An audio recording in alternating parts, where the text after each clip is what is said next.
Salam Bapak Ibu dan saudara-saudara yang terkasih di dalam Tuhan. Salam sehat senantiasa bagi Bapak Ibu dan saudara semuanya. Kita jumpa lagi dalam lawatan hati GKI Residen Sudirman.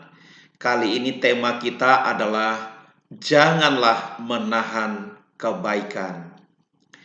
Bapak, Ibu, dan Saudara, konon katanya ada sebuah cerita rakyat tentang buah semangka yang busuk. Di sebuah desa ada seorang petani semangka yang kaya raya.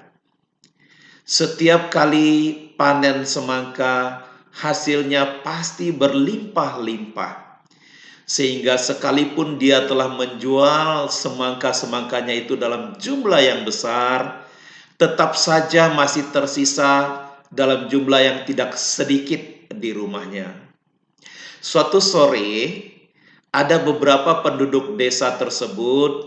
Mereka adalah bapak-bapak, ibu-ibu, dan beberapa anak-anak datang ke rumah sang petani tersebut ingin meminta beberapa buah semangka dari sang petani tersebut, ya sekedar untuk dikonsumsi bersama-sama dengan keluarga mereka.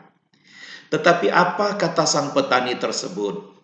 Dia berkata, "Maaf ya, saya tidak bisa memberikan semangka-semangka saya ini kepada Bapak, Ibu, dan Saudara.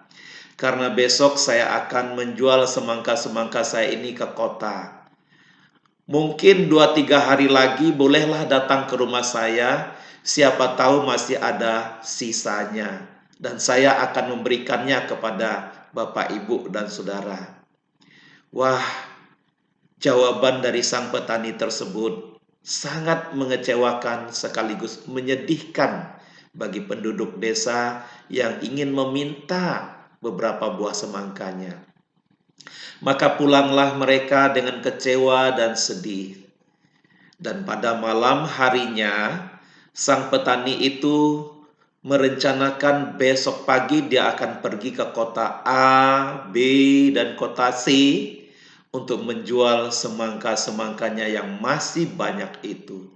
Setelah dia merencanakannya dengan matang, dia pun tidur. Ketika dia bangun pagi-pagi, dia melihat di lantai sekitar tumpukan buah semangkanya itu penuh dengan air. Apa yang terjadi, saudara-saudara? Setelah dia melihat dengan jelas dan dekat, ternyata buah-buah semangkanya itu sedang dalam keadaan setengah busuk dan mengeluarkan air. Wah, betapa terkejutnya dia. Tetapi yang lebih daripada itu, betapa kecewa dan sedih serta merasa ruginya dia. Karena semangka-semangka yang akan dia jual itu ternyata busuk semua. Sehingga tidak mungkin bisa dijual lagi. Hal yang membuat dia sangat sedih juga adalah karena pasti dia tidak bisa lagi membagikannya kepada orang-orang yang membutuhkannya. Bapak, Ibu, dan Saudara, mungkin ini hanyalah sebuah cerita. Tetapi dari cerita ini kita dapat menarik suatu pelajaran. Betapa bodohnya ketika seseorang diberikan kemampuan oleh Tuhan untuk berbagi kepada sesamanya, tetapi dia tidak melakukannya, bahkan menunda melakukannya, sehingga itu menjadi sia-sia, tidak bisa dinikmati oleh siapapun juga. Sayang sekali.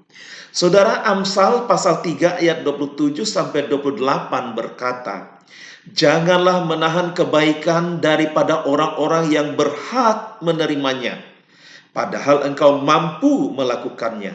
Janganlah engkau berkata kepada sesamamu, pergilah dan kembalilah, besok akan kuberi, sedangkan yang diminta ada padamu."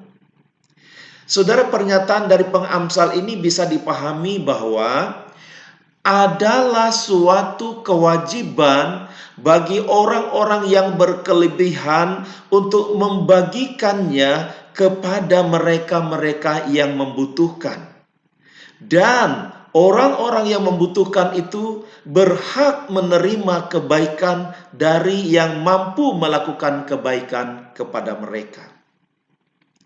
Saudara, banyak orang berpikir bahwa terserah saya mau berbuat baik, mau berbagi atau tidak, itu hak-hak saya, barang-barang saya, milik-milik saya. Pemikiran seperti ini tidak benar. Karena menurut Amsal pasal 3 ayat 27 sampai 28, bahwa setiap orang yang diberikan kemampuan atau diberkati oleh Tuhan berhak atau wajib membagikan kebaikannya, wajib memberikan kepada orang lain yang membutuhkannya. Dan orang-orang yang membutuhkan itu berhak menerima kebaikan daripada orang-orang yang berkelebihan. Jadi Bapak, Ibu, dan Saudara, apabila hari ini Tuhan memberikan kita kesempatan untuk berbagi, karena kita dianugerahi berkat yang lebih, jangan pernah menundanya. Jangan pernah menahan untuk membagikannya kepada orang lain. Selagi masih ada waktu dan kesempatan, lakukanlah, bagikanlah kepada sesama yang membutuhkan. Siapa tahu esok-esok tidak ada kesempatan untuk melakukan hal itu lagi. Siapa tahu mereka yang membutuhkan keburu meninggalkan kita, tidak lagi bersama-sama dengan kita. Atau siapa tahu bahkan diri kita juga tidak lagi diberikan kesempatan oleh Tuhan untuk melakukan apa yang baik bagi sesama. Selamat melakukan kebaikan bagi sesama. Jangan pernah menahan kebaikan kepada sesama. Tuhan Yesus memberkati. Haleluya. Amin.